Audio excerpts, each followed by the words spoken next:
ሰላም ጤና ይስጥልን ውድ የአሮማ ሚዲያ ቤተሰቦቻችን፣ የሰዓቱን ዜናዎች እንደሚከተለው እናቀርባለን። አብራችሁን ቆዩ።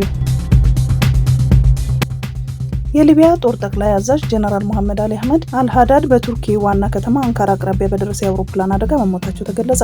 አደጋው የደረሰባቸው በቱርኪ የነበራቸውን የስራ ጉብኝት አጠናቀው ወደ ሀገራቸው ለመመለስ ከአንካራ የሶምቦንጋ አየር ማረፊያ ከተነሱ በኋላ መሆኑ ታውቋል። ጀነራል መሐመድ አሊ አህመድ አልሃዳድ ከነበሩበት አውሮፕላን በመከስከስ ጋር ተያይዞ 4 ሌሎች ከፍተኛ የሊቢያ ወታደሮች ባለስልጣናትም ህይወታቸው እንዳለፈ የተገለጸ ይገኛል። መንግስት በአደጋው ምክንያት በመላ ሀገሪቱ ለ3 ቀናት የሚቆይ ይፋዊ የሀዘን ቀን አውጇል።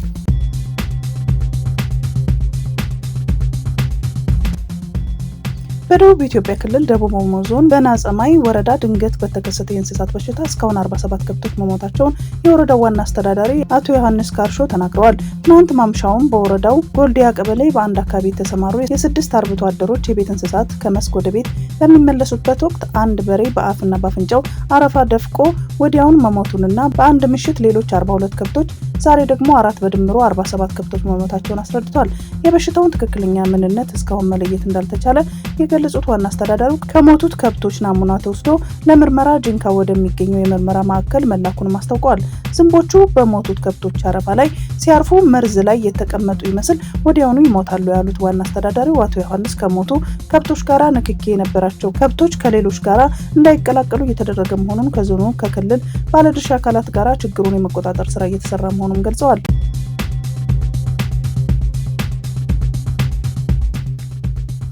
ብሔራዊ ባንክ በተለያዩ የስራ መስኮች ሐሰተኛ የትምህርት ማስረጃ ስለመኖራቸው ፍንጭ ማግኘቱን ተከትሎ በሁሉም ባንክ ሰራተኞች የትምህርት ማስረጃ ላይ ማጣራት እንዲደረግ አዘዘ። ባንኮች የሰራተኞቻቸውን ከመጀመሪያ ዲግሪ በፊት ያሉ የትምህርት ማስረጃዎችን ከሚመለከተው የመንግስት አካል አረጋግጠው እንዲያቀርቡ ባንኩ መመሪያ መስጠቱ ተዘግቧል። ባንኮች ይህንን መመሪያ ለሰራተኞቻቸው ማሳወቃቸውን ተጠቁሟል። አንዳንድ ባንኮች ከግል ከፍተኛ የትምህርት ተቋማት የትምህርት ማስረጃ ባስመዘገቡ ሰራተኞቻቸው ላይ ያተኮሩ ሲሆን ከዚህ የሁሉንም ሰራተኞች መረጃ የማረጋገጥ እቅድ ይዘዋል ተብሏል። ከአሁን ቀደም የተወሰኑ ባንኮች የሰራተኞቻቸውን የትምህርት ማስረጃ ለማረጋገጥ ያደረጉት ሙከራ ችግሩን አባብሶታል የሚል ትችት ቀርቦበት እንደነበረም አይዘነጋም።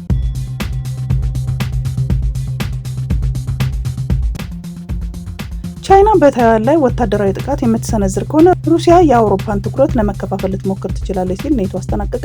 ቻይና ታይዋንን ካጠቃች ሩሲያ አውሮፓን በስራ ልትጠመር ትችላለች ሲሉ የኔቶ መሪ ማስጠንቀቂያ ሰጥተዋል። የኔቶ ዋና ጸሐፊ ማርክ ሩቶ ቻይና በታይዋን ላይ ወታደራዊ ጥቃት ካደረሰች ሩሲያ የአውሮፓን ትኩረት ልትከፋፈል እንደምትችልም አስጠንቅቀዋል። ጸሐፊው ለጀርመኑ ቢልድ ጋዜጣ በሰጡት ቃለ ምልልስ ቤጂንግና ሞስኮ የጠበቀ ትስስር እንዳላቸውና በኢንዶ ፓሲፊክ ቀጠና የሚፈጠር ማንኛውንም ውጥረት ለአውሮፓ ደህንነት ቀጥተኛ መዘዝ ሊኖረው እንደሚችልም ተናግረዋል። በቻይናና በሩሲያ መካከል ያለውን ዓለም አቀፋዊ ትስስር እናውቃለን።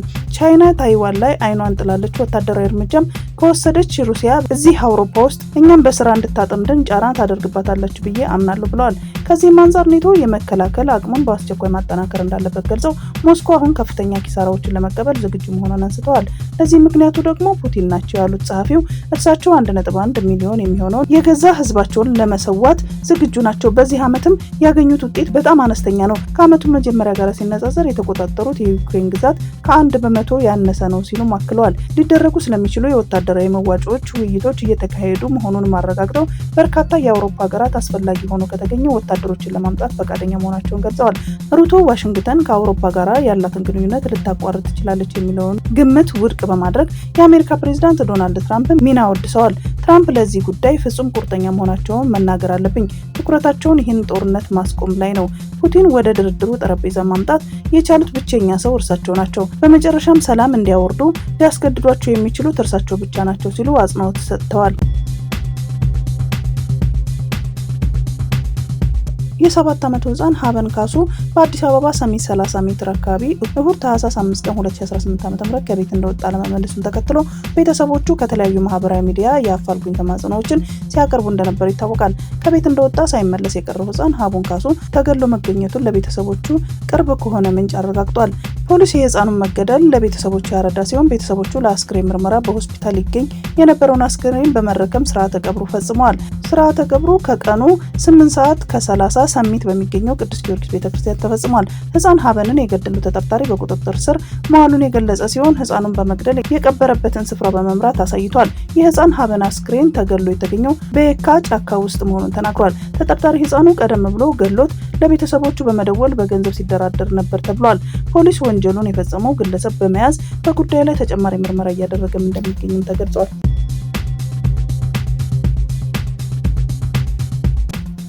ከአርባ ምንጭ ተነስቶ ወደ አዲስ አበባ ሲጓዝ የነበረ ዘመን ባስ ከአይሱዙ ጋር ተጋጭቶ የሰው ህይወት ጠፍቷል። የአይሱዙ ሹፌር ወዲያውኑ ህይወቱ ሲያልፍ በቁጥር ባልተገለጹ የአውቶቡሱ ተሳፋሪዎች ላይ ከባድ ጉዳት እንደደረሰባቸው ታውቋል።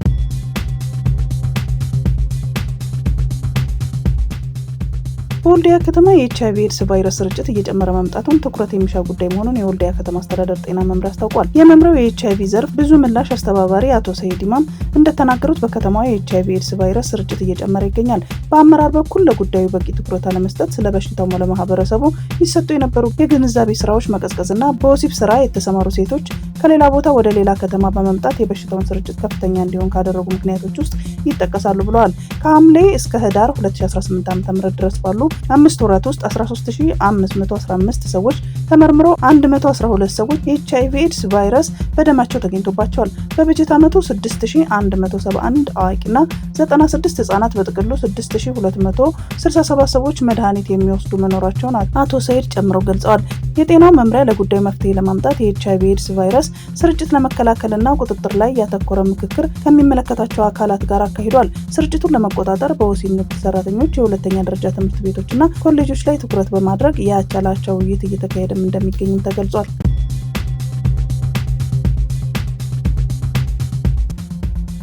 ሴናተር ሊንድሲ ግራሃም ኢራን ኒውክሌር ማበልጸጓን ከቀጠለች አሜሪካ ጥቃት መፈጸም ይኖርባታል አሉ። ቴህራን በድጋሚ ወደ ኒውክሌር ማብላላቱ መመለሷን የሚያረጋግጥ መረጃ ከተገኘ ዋሽንግተን ደግሞ እርምጃ መውሰድ አለባት ብለዋል። በሌላ በኩል ኢራን ለሚሰነዘርብኝ ማንኛውንም ጥቃት ሁሉ አጸፋዊ ምላሽ አለኝ ብላለች። በቴል አቪቭ ለጋዜጠኞች ሀሳባቸውን ያጋሩ ሴናተሩ በሰኔው ጥቃት የቴህራን አቅም ተዳክሟል የሚል ሀሳባቸውን አጋርተዋል። የኢራን ሚሳኤሎች ግልጽ የእስራኤል ስጋት መሆናቸውን አልደበቁም። ሴናተር ግራሃም አሜሪካ ሰይጣን አድርጋ የምትስለው ኢራን ካለፈው ስህተቷ አልተማረችም በሚል ተችተዋል። የቴህራን ፖለቲከኞች አሜሪካና እስራኤል ጥቃት ለመሰንዘር ቢያስቡም ምላሻቸው ከሰኔው ጥቃት የከፋ ይሆናል በሚል ዝተዋል። ኢራን ወደ ሙሉ የኒውክሌር አቋሟ ከመምጣቷ በፊት መቅደም አለብን የሚል ሀሳብም ሰጥተዋል። ሊንድሲ ግራሃም የ70 ዓመቱ የሳውዝ ካሮላይን ሴናተር በመካከለኛው ምስራቅ ጉዳይ ላይ አስተያየት ሲሰጡ አሁን የመጀመሪያቸው አይደለም። ግራሃም የሪፐብሊካን ፓርቲ አባል መሆናቸውም ይታወቃል። ሩሲያ ወደ ቻይና የምትልከውን ፈሳሽ የተፈጥሮ የጋዝ አዲስ ክብረ ወሰን አስመዘገበ። ብሉምበርግ የቻይና የጉምሩክ ቢሮ መረጃን ጠቅሶ እንደዘገበው እንደ አውሮፓውያን አቆጣጠር በ2024 ከነበረው ጋራ ሲነጻጸር ባለፈው ወር የተደረገውን አቅርቦት ከ2 እጥፍ በላይ በመጨመር 1.6 ሚሊዮን ሜትሪክ ቶን ደርሷል። ይህ ከፍተኛ ጭማሪ ሩሲያ አውስትራሊያን በመቅደም ከኳታር በመቀጠል ለቻይና ትልቋ ሁለተኛ አቅራቢ እንድትሆን አስችሏታል። አውስትራሊያ ወደ ቻይና የምትልከው የፈሳሽ የተፈጥሮ ጋዝ አቅርቦት እንደ አውሮፓውያን አቆጣጠር በ2024 ከነበረው አንጻር በ1/3 ቀንሷል።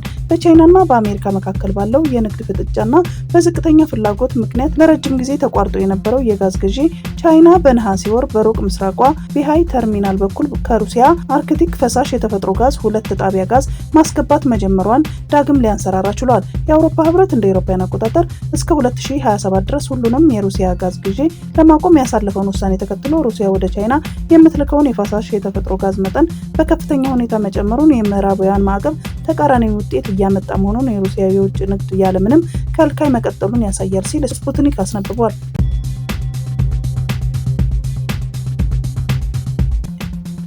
179 የገቢዎች አመራሮችና ባለሙያዎች ላይ እርምጃ ተወሰደ።